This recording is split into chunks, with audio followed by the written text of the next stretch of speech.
SWBS. 여기는 진리의 소리, 젊음의 소리, 서울여자대학교 교육방송국입니다. 그럼 지금부터 9월 19일 화요일 저녁 방송을 시작합니다.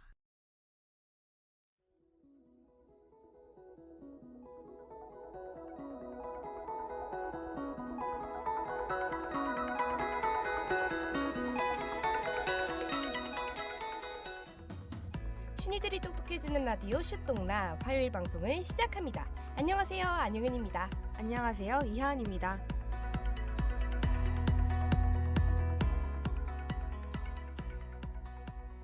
최근 노동자 산재 사고가 연이어 발생하며 중대재해처벌법에 이목이 쏠리고 있습니다. 중대재해처벌법 시행 후 1년이 지난 현재 정부는 경영계의 부담을 줄이기 위해 처벌을 완화하는 방향으로 법률을 개정할 계획인데요. 하지만 중대재해처벌법이 산업재해를 예방할 수 있기에 더욱 강화해야 한다는 주장도 나오고 있습니다. 이번 슛동라에선 노동자 산재 사고와 중대재해처벌법, 그리고 첨예하게 대립하는 경영계와 시민의 논쟁까지 낱낱이 살펴보겠습니다.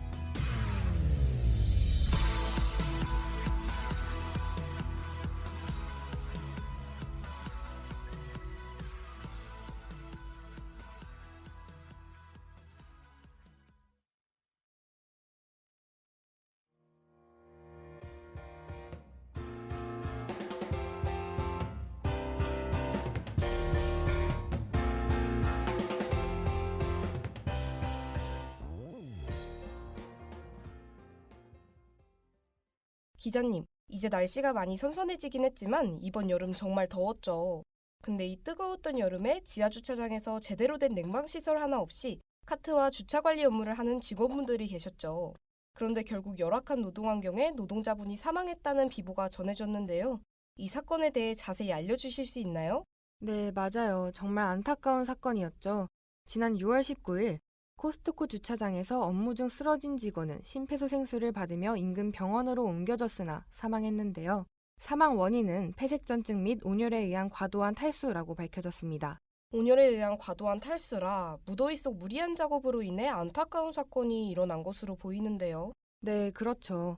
마트산업노동조합은 폭염에도 4만 3천 보를 걸으며 일해야 했기에 예견된 인재라며 중대재해처벌법 등 관련 법규에 위반 사항이 있는지 고용노동부에 철저한 조사가 필요하다고 주장했습니다. 그렇군요. 코스트코 주차장 산재 사건 말고도 SPC그룹과 관련된 산재 사망 사건 기사를 본 적 있는 것 같은데요. 맞나요, 기자님? 네, 지난달 8일 SPC 계열사인 성남 샤니 제빵 공장에서 50대 여성 근로자가 기계에 끼는 사고가 발생했고 재해자는 병원에 옮겨져 치료받던 도중 결국 사망했습니다. 그런데 문제는 이 공장에서 지난해 10월엔 손가락 절단 사고가, 올해 7월엔 손가락 골절 사고가 발생한 적이 있다는 거죠. 동종의 사고가 계속해서 발생한다는 것은 기업이 감독 당시에만 대처하고 근무지 안전에 관해 제대로 된 체계를 구축하지 않고 있다는 거네요. 이 안타까운 사건들이 오늘의 주제인 중대재해처벌법의 입법과 관련이 있는 것으로 보입니다.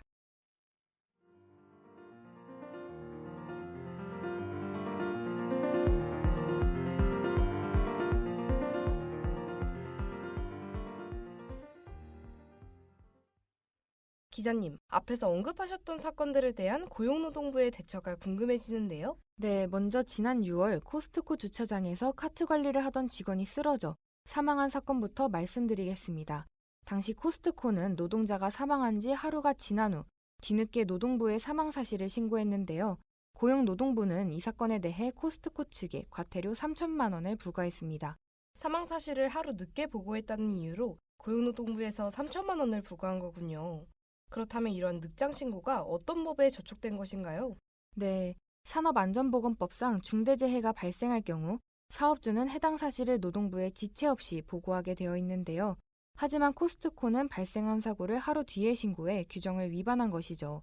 이 처분과 별개로 중대재해처벌법을 위반한 부분이 있는지 수사를 진행 중이라고 합니다. 아, 근무 중 사망 같은 중대재해는 바로 신고해야 하는군요. 산업안전보건법이 생각보다 처벌 수위가 높은 법률 같네요. 그럼 지난달 SPC 제빵공장 사고에 대한 수사는 어떻게 진행되고 있나요? 네, SPC 그룹사 샤니 제빵 공장에서 노동자가 숨진 사건과 관련해 노동부는 수사에 대한 자세한 내용은 설명할 수 없다고 밝혔지만 중대재해처벌법 위반 여부를 조사하기 시작했다고 언급했습니다. 코스트코 주차장 산재 사고와 샤니 제빵공장 산재 사고가 중대재해처벌법을 위반한 사항이 있는지 조사를 받고 있다는 것이 공통된 부분이네요. 중대재해처벌법이라 들어본 적만 있는데 이 법은 어떤 법이죠? 네, 중대재해처벌법은 산업안전보건법보다 처벌 수위가 더 높은 법률입니다. 안전, 보건조치 의무를 위반하여 인명피해를 발생하게 한 책임자를 처벌함으로써 중대재해를 예방하는 것이 목적이죠. 그렇군요. 산업안전보건법 위반으로 3천만 원이 부과됐는데 산업안전보건법보다 더 강력한 처벌이 있는 법이면 경영자에게 중대재해처벌법은 꽤나 부담이 될 것 같다는 생각이 드는데요. 네, 맞습니다. 아나운서님 생각과 같은 주장도 나오고 있어요. 그럼 연이어 발생하는 산재사고와 중대재해처벌법에 대한 시민분의 의견 들어보겠습니다.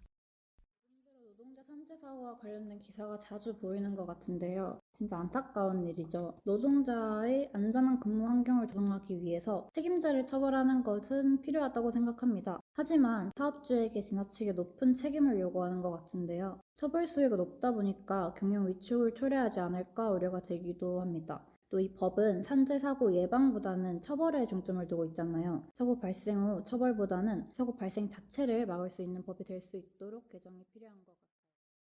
기자님, 앞에서 중대재해처벌법이 어떤 법인지 간단하게 설명해 주셨잖아요.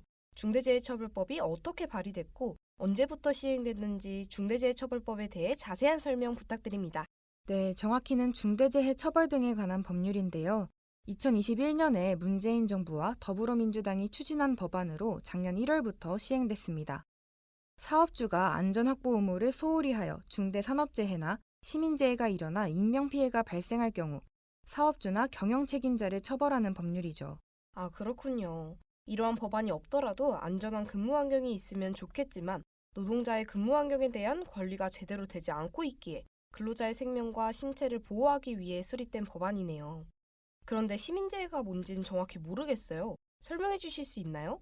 네, 중대재해는 중대산업재해와 중대시민재해로 나뉘는데요. 중대시민재해는 가습기 살균제 사건 같은 화학물질 사고나 다중이용시설에 대한 시민재해를 대상으로 하고 있습니다. 어렵긴 하지만 조금은 알 것 같아요. 그럼 중대산업재해나 시민재해가 발생하는 경우 책임자는 어떤 처벌을 받나요? 네, 사망자가 발생하면 사업주나 경영 책임자가 징역 또는 벌금을 선고받고요. 징역은 1년부터 시작, 벌금형은 10억 원까지 받을 수 있습니다. 사상자가 더 많다면 처벌 수위 또한 높아지는 구조입니다. 기존에 있던 산업안전보건법에 비해 처벌 수위가 강력해졌네요. 기자님, 그런데 산업안전보건법도 산업재해를 예방하고 안전한 근무 환경을 조성하기 위한 법이잖아요. 중대재해처벌법과 목적성은 비슷한 것 같은데 어떤 부분이 다른 건가요? 네, 산업안전보건법은 근로자를 중심으로 사고가 발생하지 않도록 사업자에게 의무를 규정하는 내용이라면 중대재해처벌법은 사업주, 경영 책임자 등 의사결정에 실질적 영향이 있는 자에게 종사자에 대한 안전, 보건 확보 의무를 다루고 있습니다.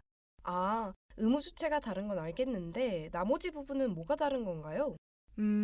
쉽게 정리하자면 중대재해처벌법은 산업재해를 막지 못한 사업주를 처벌하기 위한 법률로 사후처리 성격이 강하고요. 산업안전보건법은 산업재해를 사전에 막기 위한 법입니다. 아, 네, 이해됐습니다. 기자님이 전국민주노동조합 총연맹 최명선 노동안전보건실장님과 인터뷰를 진행하셨는데요.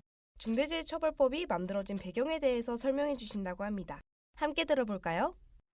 처벌법이 제기된 이유는 산재로 사망하는 노동자가 2,400명이 매년 발생하고 있습니다. 계속 십수년 동안 2,400명씩 발생하고 있어서 왜 이렇게 산재 사망이 줄어들지 않는가라고 하는 것을 봤을 때 하나는 산재 사망에 대한 처벌이 굉장히 낮은 처벌을 하고 있다. 그래서 이런 낮은 처벌로는 기업이 예방을 위한 투자를 할 리가 없기 때문에 개선해야 된다라고 하는 게 이제 첫 번째였고요. 두 번째는 주로 처벌을 받는 사람들이 말단 관리자나 노동자가 주로 처벌받고 실질적인 책임자들은 이제 처벌을 받지 않았어요. 그렇게 되면 사실은 현장에서는 산재 사망이 발생하는 것이 기업이 산업안전보건법이나 여러 가지 법을 안 지키고 거기에 대한 인력이나 아니면 예방을 위한 투자 등을 안 하는 굉장히 조직적인 문제로서 이게 발생하는 것인데 말단의 관리자만 처벌하니까 이 문제가 개선될 수 없다라고 하는 게 큰 문제의식이었습니다. 그래서 중대재해처벌법은 이제 노동자나 시민들이 산재로 사망하거나 시민재해가 발생하는 것이 어떤 노동자 시민이 이제 개인적으로 어떤 과실이 있어서 이 문제가 생기는 것이 아니라 기업이나 아니면 기관들이 좀 조직적으로 예방 노력을 하지 않기 때문에 발생하는 범죄 행위다라고 하는 걸 좀 사회적으로 확인하고 그것을 예방하기 위해서 만든 법이다. 이렇게 좀 말씀드릴 수 있을 것 같습니다. 기자님, 새로 시행되는 법은 대부분 시행착오를 겪는 것 같더라고요. 중대재해처벌법이 시행된 지 1년이 넘어가는데 법을 시행하면서 문제는 없을까요? 네, 아무래도 정부가 바뀌었으니까요. 윤석열 대통령은 후보자 시절부터 이 법이 예방보다 처벌을 강조하고 기업인들의 경영 의지를 위축시키는 법이라며 기업 피해를 최소화하기 위해 중대재해처벌법을 완화하겠다고 주장해 왔습니다. 국민의힘 역시 문제점을 면밀히 검토해 법체계 정비가 필요하다고 밝혔고요. 그렇군요. 사고가 일어나지 않는 게 가장 좋겠지만 산재 사고가 일어났을 때 처벌 수위가 높아졌기 때문에 기업인들한테 부담이 되긴 할 것 같네요. 경영계의 입장도 궁금해지는데요. 네, 경영계는 법률이 모호하고 형사처벌이 과도하다는 입장인데요. 기존 산업안전보건법에 중대재해처벌법까지 더한 처벌은 경영활동의 부담이라는 겁니다. 또한 경영 책임자가 누구인지 특정하는 것과 고의성 여부를 입증하기 어려운 법률이기에 개정의 필요성을 주장하고 있습니다. 이 법률이 예방보다는 처벌에 중점을 두고 있으니까 그럴 수 있겠네요. 그래도 법률이 시행되고 산업 현장의 사망재해가 줄었을 것 같은데요. 아닙니다. 시행된 지 1년이 넘었지만 통계적으로 봤을 때 사망재해가 줄지는 않았어요. 그래서 한국경영자총협회 이무택 안전보건부장은 이러한 상황을 보고 형벌 만능주의 입법의 폐단으로 중대재해를 효과적으로 감소시키기 위해서라도 하루빨리 개정해야 한다고 피력했습니다. 경영계의 입장이 이해가 가기도 하지만 그래도 저는 안전한 현장을 위해 강력한 법안이 계속 필요하다는 생각이 드는데요. 저처럼 산업재해 예방 최소화를 위해 해당 법안을 완화해서는 안 된다는 입장의 시민분의 의견 함께 들어보겠습니다. 중대재해처벌법이 만들어지고 나서 크게 효과를 보지 못했다는 건 맞는 말이죠. 하지만 법이 시행된 지 오래 안 됐으니까 부족한 부분이 있을 수 있죠. 산업재해가 발생했을 때 기존에 있던 처벌은 너무 솜방망이 처벌이었잖아요. 현재 윤석열 정부가 킬러 규제를 없애야 한다고 하면서 중대재해처벌법을 완화하겠다고 하던데 정말 안 된다고 생각해요. 중대재해처벌법이 시행되기까지 많은 노동자들의 산재 사고가 있었는데 피해자 유족들이 집회도 했었고요. 어떻게 만들어진 법인데 완화한다니. 앞에서 시민분은 법률 완화를 강하게 반대하셨잖아요. 대다수 국민의 의견이 궁금해지는데요. 네, 산업재해는 많은 국민들이 관심을 가지는 이슈잖아요. 작년에 SPC그룹 계열 공장에서 20대 여직원이 사망했던 사건이 있었는데 국내 최대 제과제빵 전문 프랜차이즈임에도 불구하고 SPC그룹의 대처가 굉장히 실망스러웠습니다. 해당 공장에서 사망사고 일주일 전에 손끼임 사고가 있었던 사실도 밝혀지며 동종의 사고가 계속해서 발생한다는 점은 구조적 문제라는 말도 있었고요. 맞아요. 직원이 사망했는데 사고 현장을 흰천으로 덮어두고 바로 다음 날부터 직원들에게 근무를 지시했잖아요. 네, 이런 비상식적인 대응에 많은 국민들이 SPC그룹 계열 브랜드 리스트를 만들며 불매운동에 동참했습니다. 이 사건만 봐도 산업재해에 국민들이 분노하고 있다는 것을 알 수 있죠.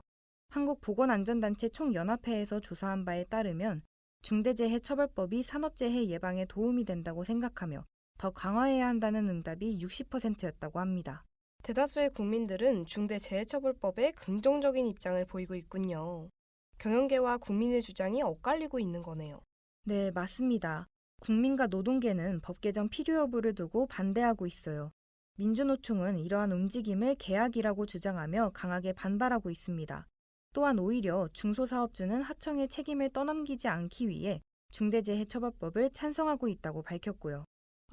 중대재해처벌법이 경영자에게 책임을 부과하는 법이라 경영계에 부담이 되는 부분도 있겠지만 사고가 발생했을 때 책임 미루기로 인해 처벌받는 하청업체 등 중소기업 입장에선 이 법이 반가울 수도 있겠네요. 그렇죠. 이렇게 양측의 의견이 상반되는 상황인데요. 지금의 개정 논의 자체가 시기상조라는 주장도 있습니다.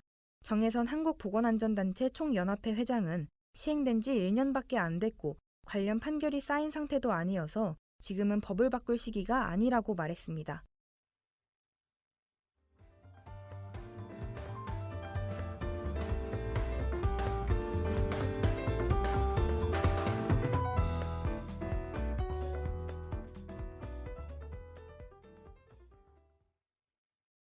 네, 이렇게 중대재해처벌법과 이에 관한 경영계의 입장, 그리고 국민 여론까지 들어봤는데요.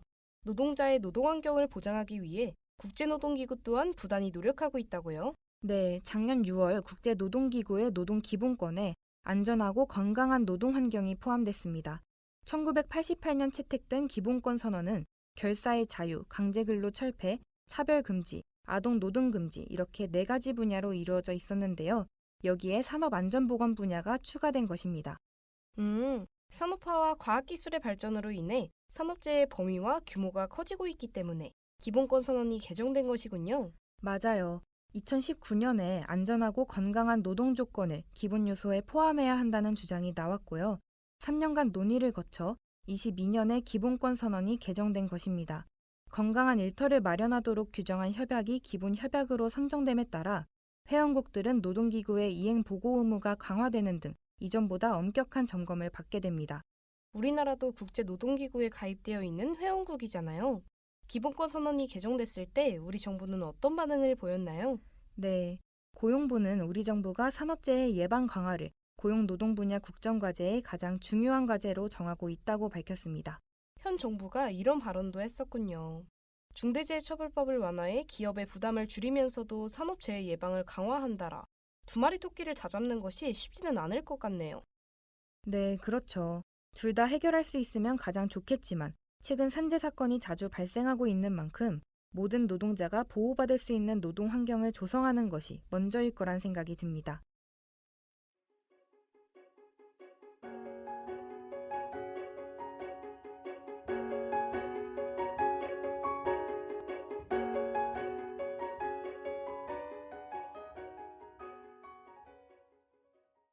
네, 오늘 이렇게 기자님과 노동자 산재사고와 중대재해처벌법에 대해서 이야기를 나눠봤는데요. 최근 노동자가 근무 중에 사망했다는 안타까운 기사들을 자주 접하다 보니 어려운 주제지만 꼭 필요한 법이기에 집중해서 들을 수 있었던 것 같아요. 기자님은 어떠셨나요? 네, 지금 듣고 계시는 학우분들도 아르바이트 하시는 분이 많을 것 같은데요. 6개월 미만의 경력이 짧은 노동자들이 산업재해 피해 사례에 큰 비중을 차지한다고 합니다. 노동자들의 안타까운 사고들이 사회적 공감을 받아 제정된 법인 만큼 이 법을 통해 모든 노동자가 그리고 우리 학우분들이 안전하고 건강한 일터에서 일할 수 있기를 바라면서 마치도록 하겠습니다. 네, 그럼 더 유익한 주제로 또 만나요. 감사합니다.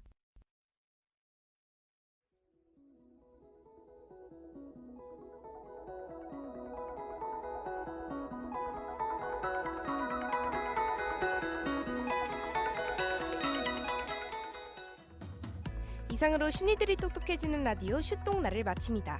지금까지 제작에 제53기 보도부 언론용사학부 1학년 이하은, 기술에 제53기 기술부 언론용사학부 1학년 최지미, 진행에 제52기 보도부장 국어국문학과 2학년 안영현, 제53기 보도부 언론용사학부 1학년 이하은이었습니다.